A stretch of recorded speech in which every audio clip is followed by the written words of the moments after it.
Bien, y estamos recibiendo aquí en el estudio de Subrayado al director de Opinión Pública de Equipos Mori, el sociólogo Ignacio Suaznavar. Bienvenido, Ignacio. Buenas noches, Blanca. Y traemos hoy la última encuesta de intención de voto con vistas a las elecciones nacionales de octubre, que fue realizada ¿cuándo? Fue realizada ahora nomás, entre el 3 y el 11 de agosto, en estos últimos 8 días de campo, recién cerradita.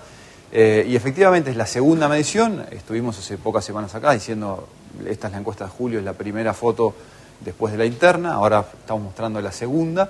Es una encuesta de índole nacional, cubre zonas urbanas y rurales en todo el territorio nacional, a mayores de 18 años habilitados para votar en esta elección.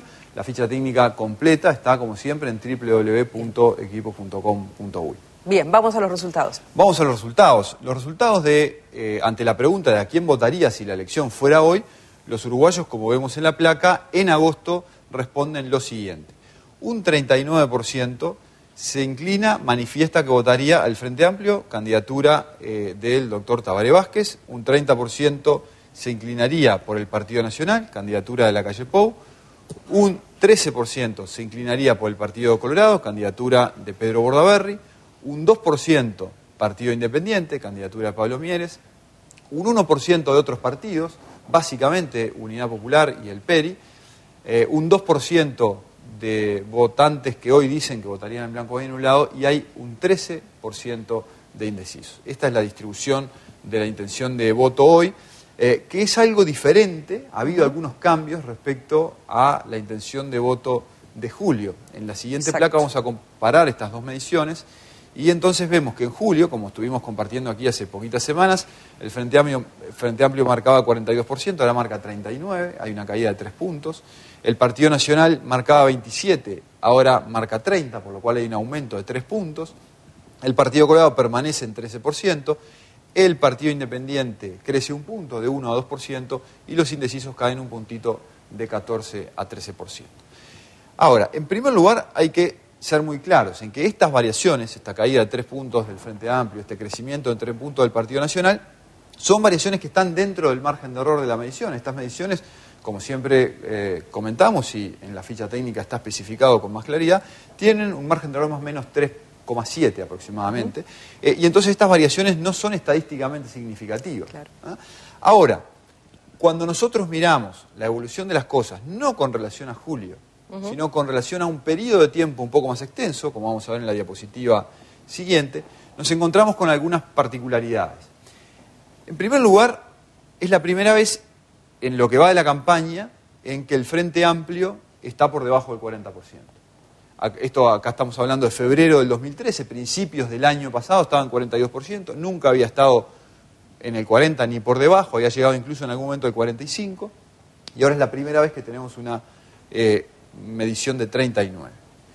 Y el Partido Nacional, que estaba en 21 a principios del año pasado, fue creciendo, pero nunca había llegado al 30% en el que está hoy. Entonces, tenemos dos situaciones que son particulares, que son peculiares, que no se habían dado no solo en estos últimos 2 años, sino que, yendo hacia atrás, tenemos que irnos al 2008 para encontrar una medición del Frente Amplio por debajo del 40%. Y tenemos que irnos a 2009 para encontrar una medición del Partido Nacional en el 30%.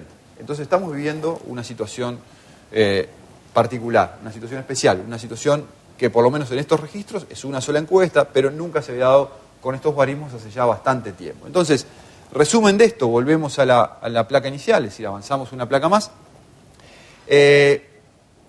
Con esta situación de intención de voto, obviamente falta mucho, la situación es claramente... en algún sentido, el trazo grueso es similar a lo que venimos comentando aquí hace ya bastante tiempo. El electorado uruguayo tiene 2 bloques de tamaño similar.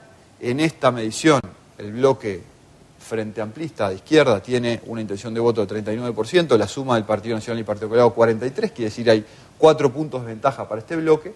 Así como en otros momentos había puntos de ventaja hacia el Frente Amplio, no dejaba de ser una situación de 2 bloques, ahora tampoco deja de ser una situación de 2 bloques y 2 bloques de tamaño similar. Entonces, desde el punto de vista del trazo grueso, el mapa grueso de la elección es el mismo. Lo que cambia es que claramente en este escenario, una elección que ya era competitiva, ahora podemos decir que se vuelve más competitiva todavía de lo que era hace algunos meses atrás. La pregunta hoy de quién será el próximo presidente de los uruguayos con estos datos de agosto, tiene una respuesta mucho más difícil de dar de lo que teníamos algunos meses atrás. Y esa polarización que vemos en este momento, Vázquez-Lacalle, ¿puede llegar a romperse en algún momento? ¿Puede intervenir en esa polarización, por ejemplo, el doctor Bordaberry? Sí. ¿O vamos a un final entre Lacalle y Vázquez? No, eso no es posible saberlo. Como siempre hemos dicho, este grupo de electores es un bloque que ha mostrado en elecciones anteriores, en el 2009, en elecciones departamentales, una gran velocidad de migrar entre un partido y otro. Entonces, la relación entre estos partidos, el flujo de votantes entre estos partidos se puede dar, y se puede dar incluso en periodos relativamente breves.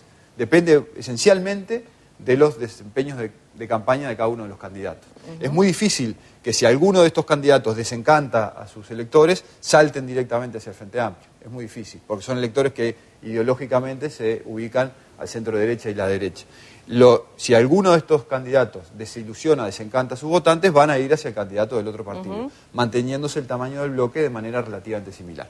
Entonces, otra dinámica es la dinámica que se va a dar con relación a la captación de los indecisos, porque aquí sí es lo que define el ganador de la elección y quién será el próximo presidente. Y de acuerdo a tu experiencia, ¿cómo proceden los indecisos? Bueno, los indecisos son bichos difíciles de desentrañar.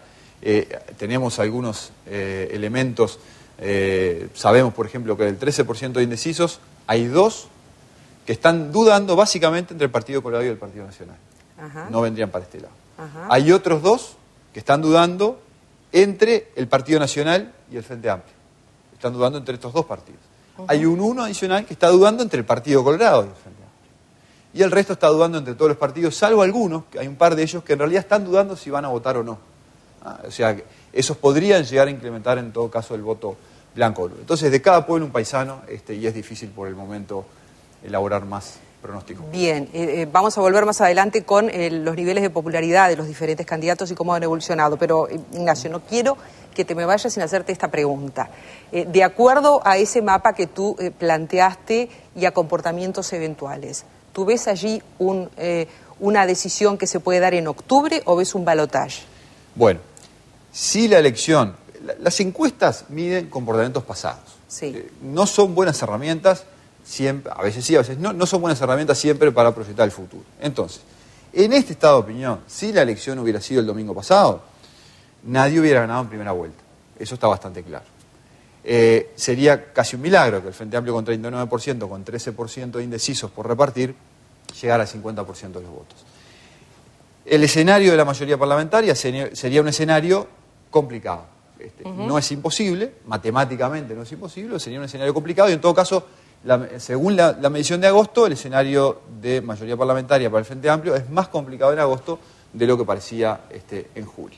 Por supuesto, ninguno de los otros partidos puede tener mayoría parlamentaria ni ganar en primera vuelta por sí mismo en la elección de octubre. Entonces, el escenario más probable en este estado de opinión, si la elección hubiera sido el domingo, hubiera sido una definición en segunda vuelta, y una definición en segunda vuelta con bloques de tamaño muy similar entre sí. Si la elección ya era competitiva, es una elección que parece mucho más competitiva todavía. Bien, y si se mantiene esta polarización que tenemos hoy y se traslada al balotaje, al balotaje en el último domingo de noviembre, ¿cómo ves tú allí esa situación? ¿Con qué posibilidades mejores para quién? Bueno, esa es otra elección. Y esa elección, la campaña para esa elección empieza el día después de la elección de primera vuelta. Esta configuración de bloques es muy difícil que se mueva, por lo cual es muy probable que la segunda vuelta sea una elección pareja entre quienes sean los candidatos. Pero no podemos hilar mucho más fino porque todavía no es un escenario que la gente tenga en mente el intentar definir, bueno, a quién votaría, sí, ¿no? No es del todo correcto, por lo menos a esta altura, todavía anticiparse elecciones, porque el escenario de arranque, además de la campaña de segunda vuelta, va a estar marcado por cuáles sean los resultados de la primera vuelta. Entonces, quizás las cosas que los uruguayos puedan responder hoy o imaginar hoy, después varían en función de la coyuntura. Pero sí, claramente, un escenario parejo. Nos vemos en unos minutos para ver la popularidad de los candidatos. Exactamente, que es muy importante. ¿Por qué? Es muy importante porque en estos escenarios de elección pareja, la imagen de los candidatos son elementos que pueden ayudar a determinar la sintonía fina. Entonces, ir mirando algunas cosas que están pasando con la imagen de los candidatos también contribuye a entender el proceso de la elección. Gracias, Ignacio. Hasta ahora. Gracias a ti. Y como les habíamos adelantado, estamos nuevamente con Ignacio Suaznávar ahora para trabajar en la encuesta en la que ustedes midieron la popularidad de los diferentes candidatos a la presidencia, Ignacio. Efectivamente.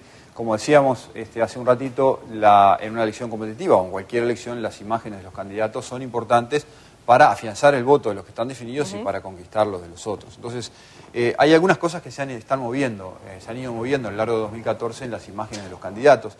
Si a principios de año y a fines del año pasado decíamos, esta es una elección pareja entre dos bloques, pero el bloque Frente Amplio tiene un candidato cuya imagen es mucho mejor que la de los posibles candidatos de los partidos tradicionales, esa conclusión se ha ido modificando parcialmente en el primer semestre de 2014 y hasta agosto. Vamos a ver algunos números al respecto.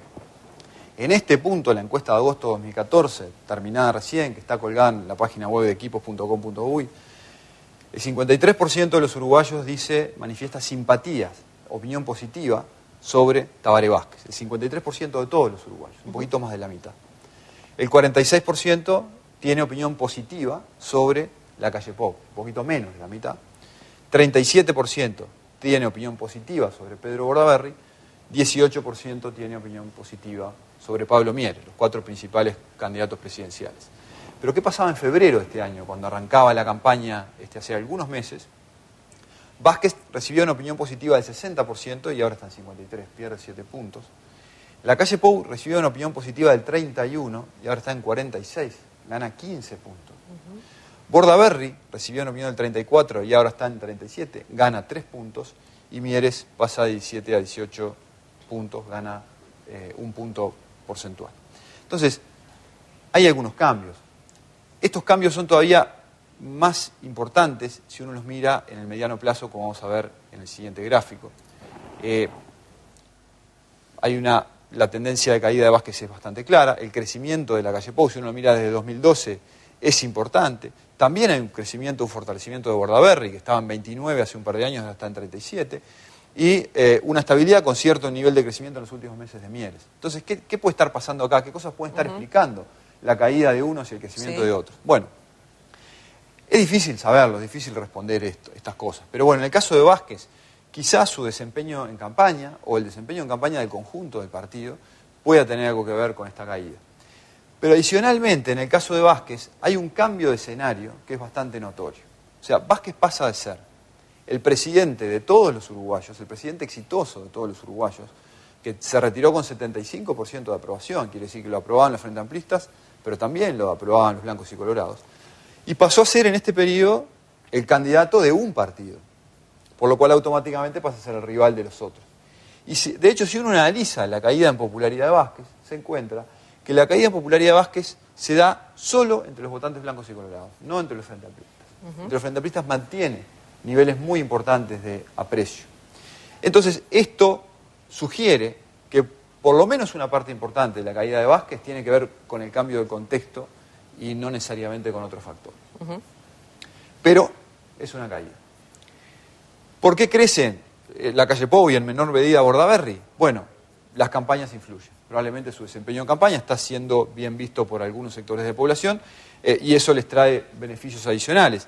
En el caso de Lacalle Pou, con 46% de simpatía, hay muy pocos antecedentes en los últimos 25 años donde líderes de partidos tradicionales registren 46% de simpatía. Muy poquitos, los contamos con los dedos de una mano, los momentos en los cuales algunos líderes tuvieron un 46% de simpatía. En el caso de Pedro Bordaberry, el crecimiento es menor, pero de cualquier manera se encuentra también en mejor nivel que lo que se encontraba el año pasado muy claramente. Entonces, ¿qué puede pasar con esto? No lo sabemos. Estas tendencias podrían profundizarse, estas tendencias podrían detenerse, estas tendencias podrían revertirse. Eso no lo sabemos. Pero claramente, de lo que ocurra en los próximos meses, que tampoco hay tanto tiempo. Escenarios de campaña, claro, en los próximos 2 meses se deducen escenarios de recta final de campaña muy distintos. Entonces yo les prometo que dentro de un mes vamos a tener una actualización aquí de estos datos y vamos a intentar seguirles contando esta historia lo mejor posible hasta el propio día de la elección. Ignacio Suaznávar, muchas gracias. Gracias a ti.